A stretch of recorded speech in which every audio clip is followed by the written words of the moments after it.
मनोज भाई जी, किशोर भाई जी की जो सेवाएं विकास मंच कृष्णा नगर के पूरे एक एक परिवार में, इनके बारे में हम परिचित हैं। अब मैं आगे इसी श्रद्धांजलि के इस क्रम में विकास मंच की ओर से पूर्व मंत्री श्री महेंद्र जी श्याम सुपा को बुलाना चाहूँगा।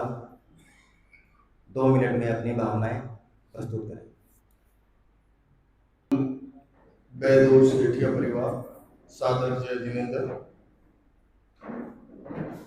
विकास मंच परिवार की ओर से मैं दिवंगत पुण्यात्मा के श्री चरणों में भावभीनी श्रद्धांजलि व्यक्त करते हुए उनके मंगलमय उत्थान की मनोकामना करता हूं कि उनकी आत्मा उत्तरोत्तर मोक्ष की ओर अग्रसर हो, और परमपिता परमेश्वर से यही विनम्र निवेदन करता हूं कि बैद और सेठिया परिवार को इस दुख की घड़ी में सहन करने की शक्ति प्रदान करें। मैं अपनी ओर से, अपने परिवार की ओर से भी श्रद्धा सुमन अर्पित करते हुए दिवंगत पुण्यात्मा को नमन करता हूं। ओम अरहम।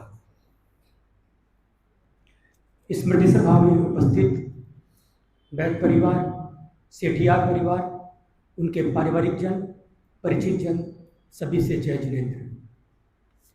मृत्यु जीवन का अंतिम सत्य है, अटल सत्य है।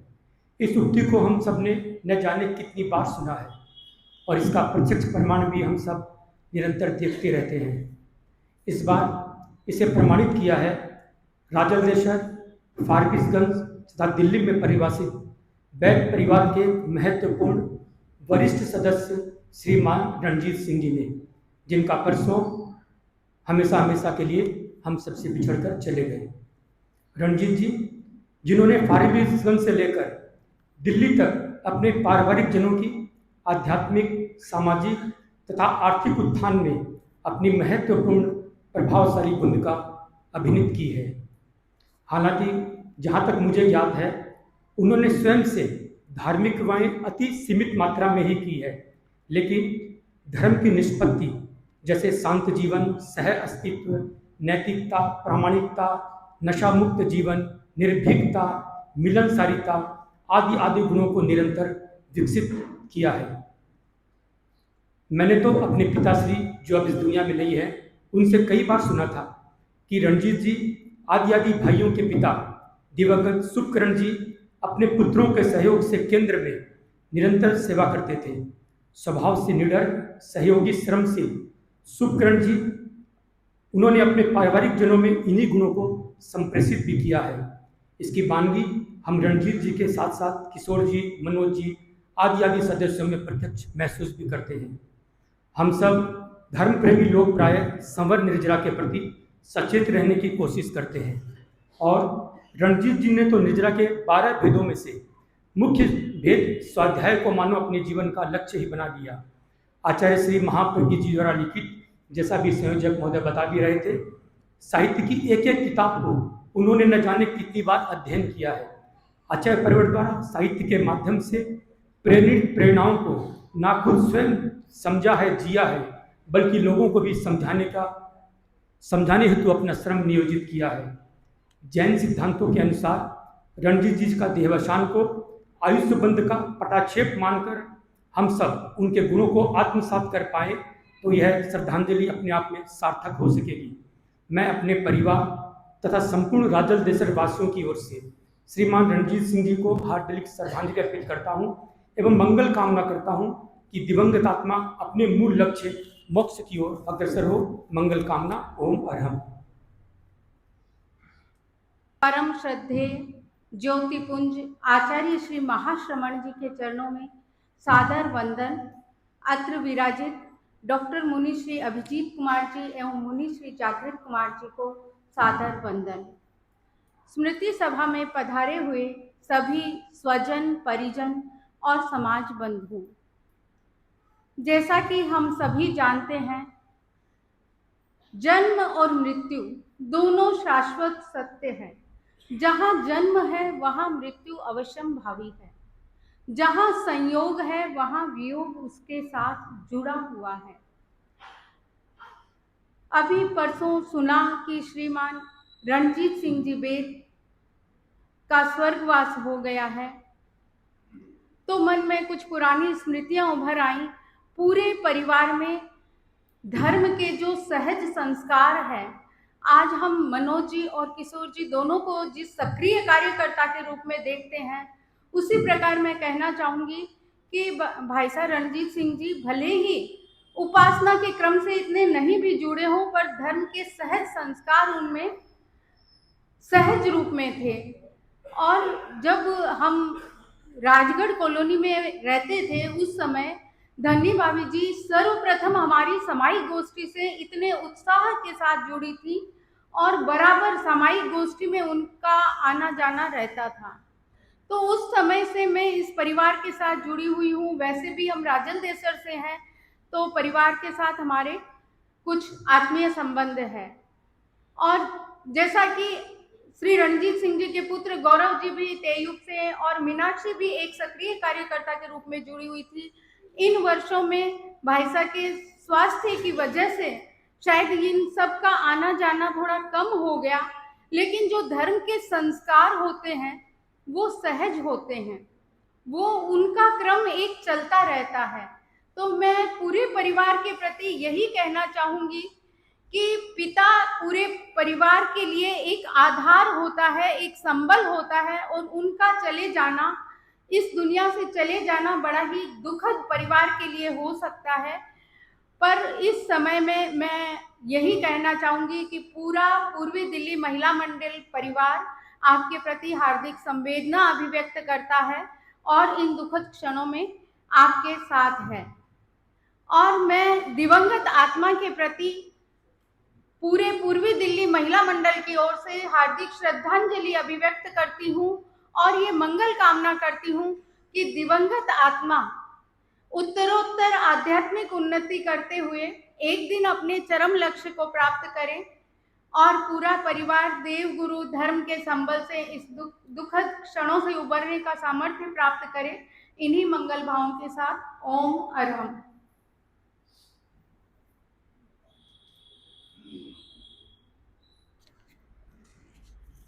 जैसा कि अशोक जी वैद ने और मंगला भाभी जी ने बताया कि स्वर्गीय शुभकर्ण जी के दिए हुए संस्कार हम आज के परिवार में पूरे में देख रहे हैं। और अब मैं श्रद्धांजलि के इस क्रम में तेरापंथी योग परिषद के पूर्व अध्यक्ष अशोक जी सिंह को बुलाना चाहूंगा अपने श्रद्धा सुमन अर्पित करें। अभिजीत कुमार जी और मुनि श्री जागृत कुमार जी के श्री चरणों में वंदन। शोकाकुल वेद परिवार और सेठिया परिवार, सभी जो स्मृति सभा में पधारे हुए स्नेहजन, सादर जय जिनेंद्र। भगवान का ये सत्य है कि जो जन्म लेता है वो एक दिन निश्चित मृत्यु निश्चित है, और ऐसे जल्दी चले जाना एक परिवार के लिए वज्रपात है। मैं और भाई जी, मेरा परिवार लगभग 7-8 सालों से ऊपर नीचे ही रहते थे, और भाई जी भाभी जी का पूरा इतना स्नेह पूरे परिवार में घर की तरह था। और भाई जी एक एक चीज़ भी बताते थे कि ऐसा करना चाहिए। हम नए नए आए थे उस टाइम दिल्ली में, तो भाई जी का पूरा स्नेह था। अभी हफ्ते 10 दिन पहले भी मिल के आया था, तो उनके इतनी बीमारी होते हुए भी उनमें आत्मविश्वास बहुत अच्छा था। और मैं अपनी ओर से और पूरे परिवार की ओर से और तेरापंथ युवक परिषद की ओर से हार्दिक श्रद्धांजलि अर्पित करता हूँ, और भगवान से यही कामना करता हूँ उनको अपने चरणों में स्थान दे और अंतिम लक्ष्य मोक्ष को प्राप्त हुए। ओम। अत्र विराजित मुनि श्री अभिजीत कुमार जी व सहवर्ती संत के श्री चरणों में श्रद्धा बड़ा नमन। आज की स्मृति सभा में उपस्थित स्नेही सौजन, सादर जय जिनेंद्र। जैसा कि ज्ञात हुआ सभी को कि परसों हम सबके प्रिय श्री रंजीत मल जी बेद का स्वर्गवास हो गया। राजल देसर का यह प्रतिष्ठित वेद परिवार हमारे कृष्णा नगर गांधीनगर क्षेत्र ही नहीं, यूँ कहूँ कि दिल्ली में भी एक अनजाना परिवार नहीं है। इस परिवार के सभी सदस्य, चाहे तेरापंथ धर्म सिंह की गतिविधियाँ हो, चाहे समाज का कोई भी कार्य हो, बड़ी सकार करते हुए यथासंभव गुरुदेव के व दिल्ली में विराजित चारित्र आत्माओं के दर्शन करें, संबल प्राप्त करें। पुण्य आत्मा के प्रति मैं संपूर्ण समाज जैन श्वेतांबर तेरापंथी सभा दिल्ली की ओर से भावभीनी श्रद्धांजलि अर्पित करता हुआ कामना करता हूँ कि पुण्य आत्मा अपनी उत्तरोत्तर प्रगति करते हुए मोक्ष की ओर अग्रसर हो। ओम अड़म। तुरंत के श्री चरणों में वंदन। शोकाकुल वेद व सेठिया परिवार, स्वजन व परिजन सबको सादर जय जिनेन्द्र। ये जाना माना वेद परिवार मेरा व्यक्तिगत इस परिवार से 15-16 वर्षों से आत्मीय व मित्रता का परिचय है। इस परिवार से मेरी नज़दीकता भी है। इस परिवार के सुख दुख में मेरा आना जाना भी लगा रहता है। भाई जी से भी मेरा मिलना बहुत बार हुआ था। वो बहुत ही सरल, शांत व स्पष्टवादी व्यक्तित्व थे। उनका सहज इस तरह से चले जाना इस परिवार के लिए दुखद घटना है। भाई गौरव, मनोज जी, किशोर जी व पूरे परिवार ने पूरी उनकी सेवा की, चिकित्सा करवाई, लेकिन जो नियति का योग था वो हम सबके लिए मंजूर है।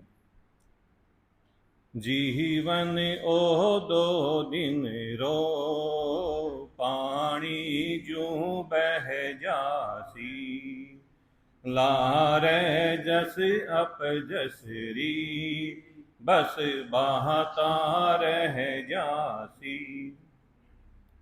ये जीवन वास्तव में क्षणिक है, यूं ही चला जाता है। बाद में जस अब जस की सिर्फ बातें रह जाती है। मैं अपनी तरफ से, अपने परिवार की तरफ से व नवकार मित्र मंडल परिवार की तरफ से दिवंगत आत्मा के प्रति श्रद्धा सुमन अर्पित करता हूँ और देव गुरु धर्म से यही मंगल कामना करता हूँ कि उनकी आत्मा जहाँ कहीं भी हो उत्तरोत्तर आध्यात्मिक विकास करते हुए अपने परम लक्ष्य मोक्ष को प्राप्त करें। ओम अरम।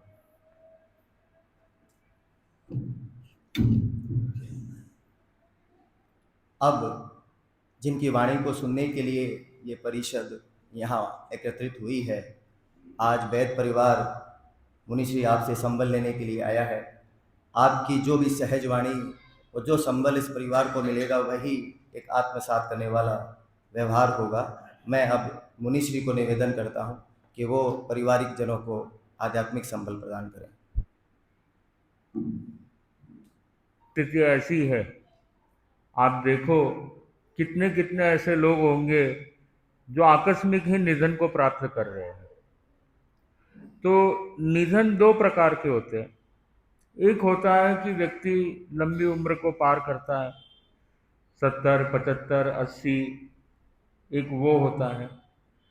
और एक होता है जो एक छोटी अवस्था में हो जाता है। तो दोनों में जब शोक की बात करें तो सबसे ज़्यादा शोक किस में लगता है? जब एकदम छोटी उम्र में चले जाते हैं और एकदम से उसको कहते हैं ट्रॉमेटिक डेथ।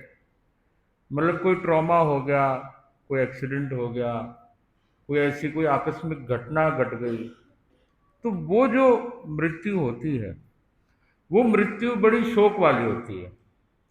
पर एक व्यक्ति अपना आयुष्य प्राप्त कर लिया, और मैं मानता हूँ कि ठीक है, आज के ज़माने में लोगों का आयुष्य है 80, 85, 90 तक भी चले जाते हैं।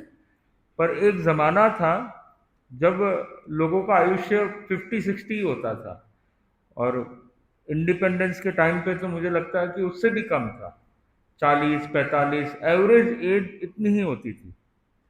तो जैसे मैंने समझा कि 65 की एज थी, तो ठीक है, और भी उम्र आ सकती थी, अच्छी बात है। मनुष्य बहुत दुर्लभ है, इसको ज़्यादा से ज़्यादा उपयोग किया जाए तो अच्छा ही है। पर मैं समझता हूँ कि उन्होंने जितना भी किया वो भी बहुत अच्छा किया। अब उम्र में आने में मैं मानता हूँ कि 65 के ऊपर कोई भी जाता है तो वो डिस्काउंट वाला है, वो मतलब एक्स्ट्रा चल रहा है जो भी है। कोई 75 आता है तो वो सब एक्स्ट्रा है सारा। अब उम्र तो सबकी आती है, पर उस समय पर वो व्यक्ति करता क्या है वो बड़ा मायने रखता है। तो जैसे मैंने सुना और समझा कि काफ़ी एक्टिव थे, काफ़ी धर्म में एक रचे पचे व्यक्ति थे, नौकार मंत्र की भी जाप और उस सब चीज़ों में भी काफ़ी संलग्न रहते थे।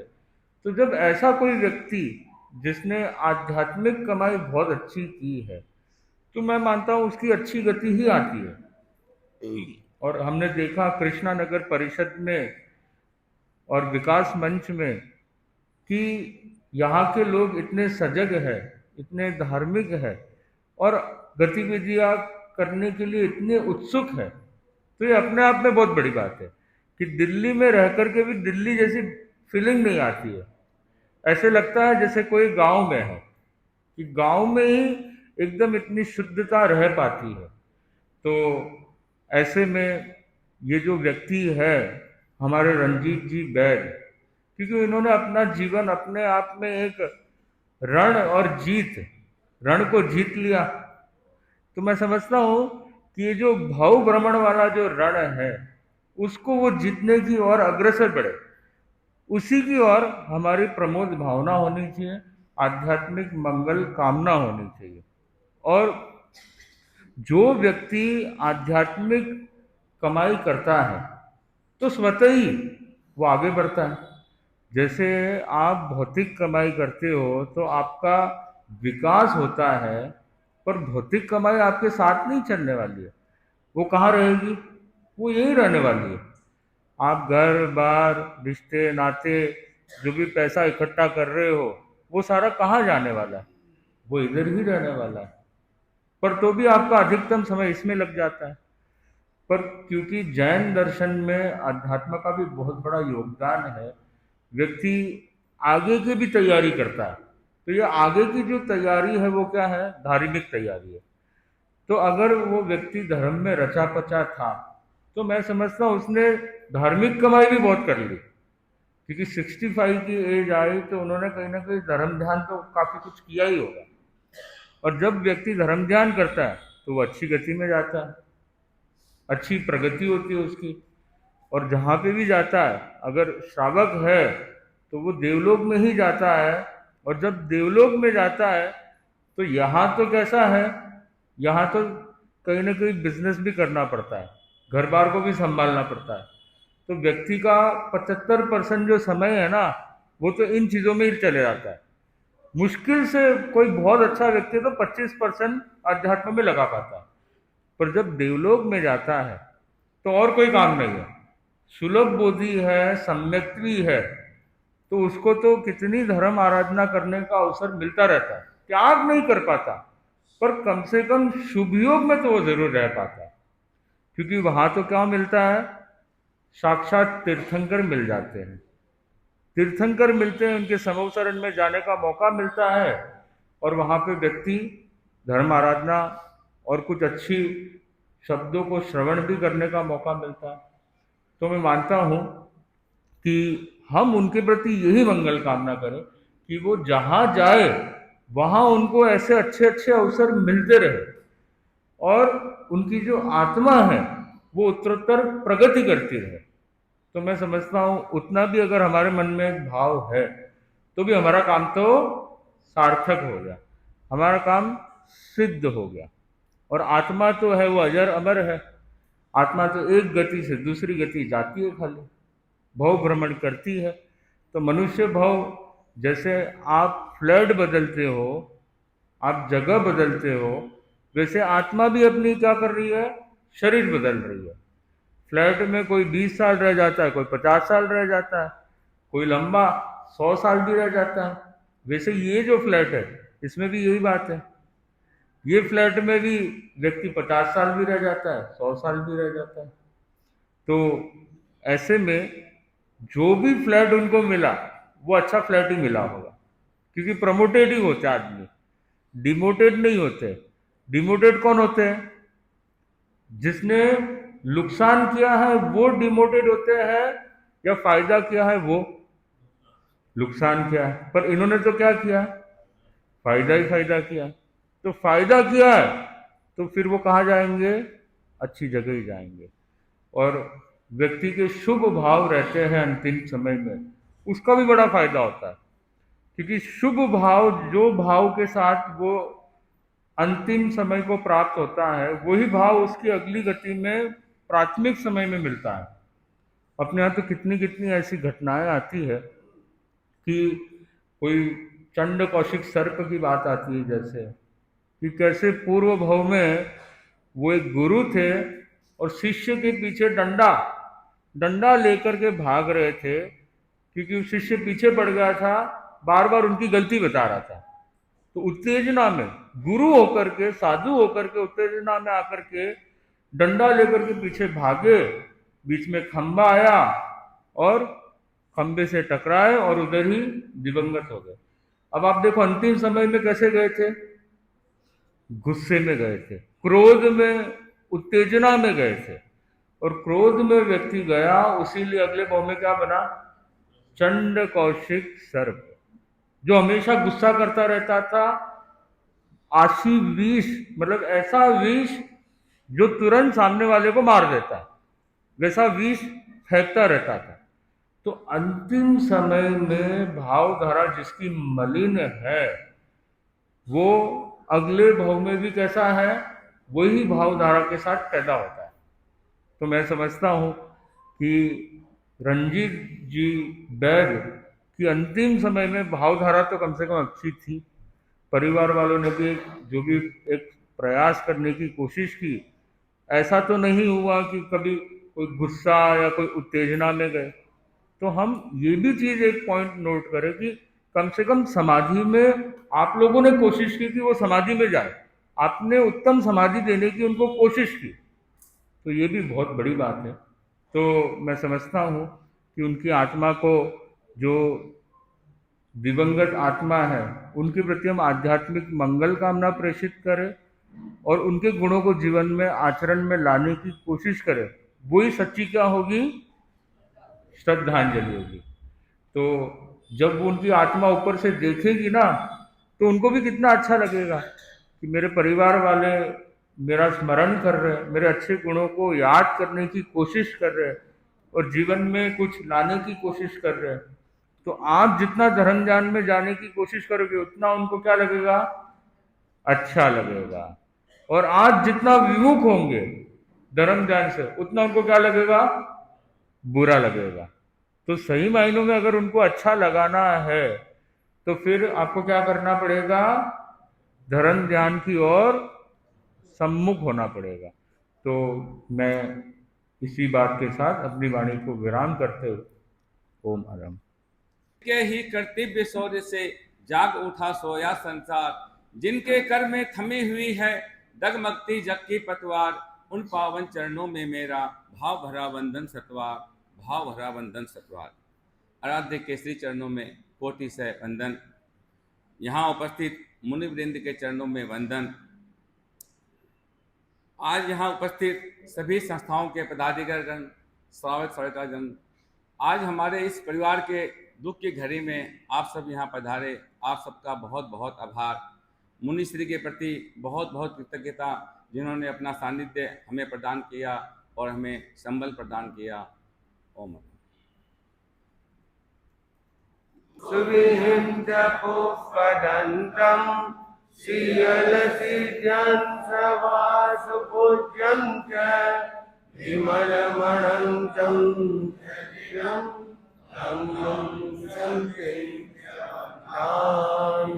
कुङ्कुमरं च मल्लिं वन्दे मुनिशोभयन्नविजिनं च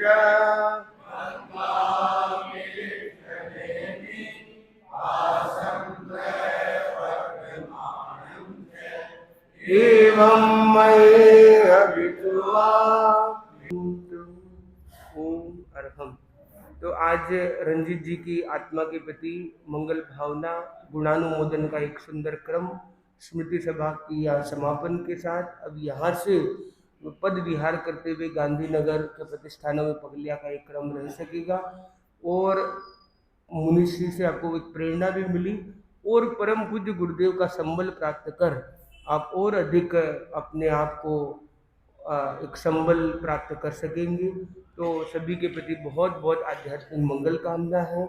इसी के साथ अपनी वाणी को यहीं विराम देते हैं।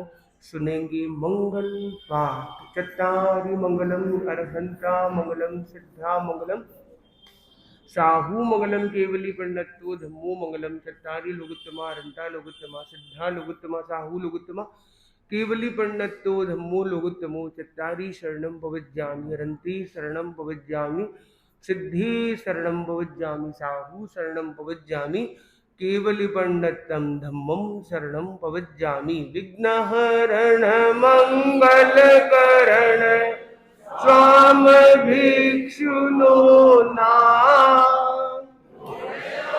लक समीरण किया सरे अचिंत्या काम करे अचिंत्या काम करे अचिंत्या काम।